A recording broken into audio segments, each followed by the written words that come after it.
விஷுவலஜி நேயர்களுக்கு வணக்கம்.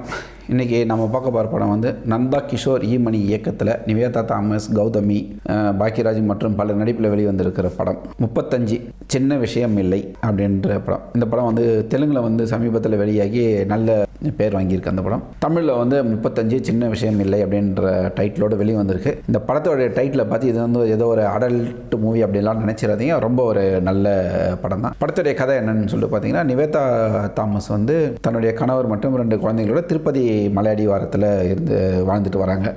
அவருடைய நிவேதா தாமஸுடைய கணவர் வந்து ஒரு பஸ் பேருந்து கண்டக்டர். பையன் வந்து 6வது படிக்கிறான், இன்னொரு பையன் 5வது படிக்கிறான். இந்த வந்து மெயின் விஷயம் என்னன்னா, பையனுக்கு வந்து இந்த மேக்ஸ் வந்து ப்ராப்ளம். எல்லா சப்ஜெக்டும் நல்ல மார்க் எடுக்கக்கூடிய பையன் வந்து மேக்ஸில் மட்டும் 0 எடுக்கிறான். இதுதான் அந்த குடும்பத்தில் இருக்கிற மிகப்பெரிய அவங்களுக்கு வந்து ஒரு பெரிய பிரச்சனை. அதுக்கு என்ன காரணம் அப்படின்னு சொல்லிட்டு பார்த்தீங்கன்னா, அவனுக்கு வந்து இந்த ஜீரோவுடைய வேல்யூ என்ன அப்படின்றது அவனுக்கு வந்து மிகப்பெரிய ஒரு சந்தேகம். ஏன்னா 0க்கு வந்து வேல்யூ கிடையாது. அப்படி இருக்கும்போது அது எந்த நம்பர் கூட சேர்த்தாலும் அதுக்கு வேல்யூ இல்லை தானே. இப்போ 1க்கு பக்கத்தில் 0 முன்னாடி போட்டிங்கன்னா வேல்யூ கிடையாது. இந்த பக்கம் போட்டால் எப்படி 10ன்னு சொல்லிட்டு சொல்கிறீங்க? அப்போது அது ஒன்று தானே, அது 0க்கு வேல்யூ இல்லை. அப்படி அந்த மாதிரியான ஒரு மைண்ட் செட்டில் இருக்கிற அந்த பையனுக்கு வந்து இதை குழப்பி மேக்ஸில் வந்து கோட்டை விட்டுருவான். அந்த 0 பிரச்சனையில் எதையுமே அவனால் வந்து மேக்ஸில் கான்சன்ட்ரேஷன் பண்ண முடியாது. 0 மார்க் எடுப்பான். இதனால் அவனுக்கு வந்து ஸ்கூலில் வந்து 0 அப்படின்ற பேர் வச்சிருவார் கணக்கு வாத்தியார். ஒரு கட்டத்தில் என்ன பண்ணுவார், அவனை வந்து 6வதுலேருந்து 5வது டீப்ரமோட் பண்ணி படிக்க வைப்பார். இப்படியான காலகட்டத்தில் அவன் வந்து ஒரு சின்ன ஸ்கூலில் நடக்கிற ஒரு விஷயத்தில் அவனை ஸ்கூலை விட்டு டிப்பர் பண்ணிடுவாங்க. இப்போ அம்மா வந்து தன்னுடைய பையனுக்காக, ஏன்னா அம்மா வந்து 10வது ஃபெயில், அப்படி இருக்கிற பட்சத்தில் தான் தான் வந்து அவனுக்கு வந்து மேக்ஸ் சொல்லிக் கொடுக்கணும். ஏன்னா அப்பா வந்து வெறுத்துறாரு, பையனை வந்து திருத்த முடியாதுன்ற ஒரு கட்டத்துக்கு போகும்போது அம்மா வந்து முன்னணி என் பையனை எப்படியாவது நான் மேக்ஸில் பாஸ் பண்ண வைப்பேன் அப்படின்னு சொல்லிட்டு ஒரு வைராக்கியத்தோடு அவனை வந்து ஒரு 35 மார்க் எடுத்து அவனை வந்து பாஸ் பண்ண வைக்கிறது தான் இந்த படத்தோடைய கதை. ரொம்ப பிரமாதமாக பண்ணியிருக்காரு நம்ம இயக்குனர் வந்து இந்த படத்துடைய கதையை. உண்மையிலேயே ரொம்ப நல்லா பண்ணியிருக்காரு. நிவேதா தாமஸோடைய நடிப்பு வந்து அதுதான் படத்துடைய பெரிய பலம். ஏன்னா தன்னுடைய மகன் வந்து படிப்பு கெட்டு போகுது அப்படின்ற அந்த ஏங்குற இடமாகட்டும், அவனுக்கு வந்து அந்த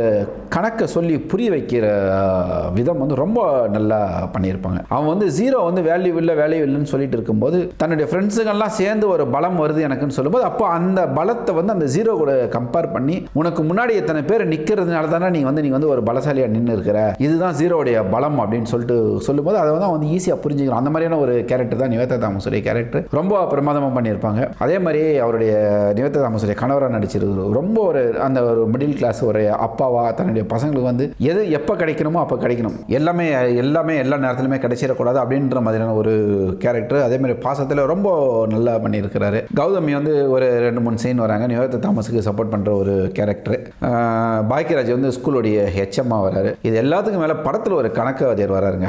உண்மையிலே பசங்க படிக்கும் போது கணக்குவாதியார் தான் மெயின் வில்லனாக இருப்பார். அடிக்கிறதுலேருந்து உதைக்கிறது எல்லாமே இந்த கணக்குவாதியாருங்க பண்ணுற வேலையில் தான் பசங்க பாதி பேர் ஸ்கூலுக்கு போகிறதுக்காக பயப்படுவானுங்க. அந்த மாதிரியான ஒரு கணக்குவாதியார் தான் இதுலையும். நம்ம பையனை வந்து 0 சொல்லி எல்லாத்தையும் அசிங்கப்படுத்துகிற ஒரு கேரக்டர். கடைசியாக அவன் பாஸ் பண்ண பிறகு வந்து இவன் வந்து உண்மையிலே நல்ல பையன் தான் சொல்லி தன்னுடைய மனசு மாறுற இடமாக நம்ம கணக்குவாதியார் மிக அற்புதமான ஒரு நடிப்பை வந்து கொடுத்துருக்காரு. மொத்தத்தில் வந்து இந்த படம் 35 சின்ன விஷயம் இல்லை. டைட்டிலை பார்த்துட்டு தயவு செஞ்சு ஏமாந்துடாதீங்க, தேட்டரில் போய் படம் பாருங்கள். ஏன்னா தெலுங்குலேருந்து இது தமிழில் டப் பண்ணதுனால டைட்டிலில் வந்து கோட்டை விட்டாங்க. ஏன்னா இங்கே நம்ம ஊருக்காரனுங்க படம் எடுத்தாங்கன்னா நல்ல டைட்டில் எடுப்பானுங்க, மொக்க கதைகள் எடுப்பானுங்க. இவங்க வந்து டைட்டில் வந்து கொஞ்சம் வித்தியாசமாக வச்சுருக்காங்க. ஆனால் நல்ல கதை, கண்டிப்பாக தேட்டரில் போய் பார்க்கலாம்.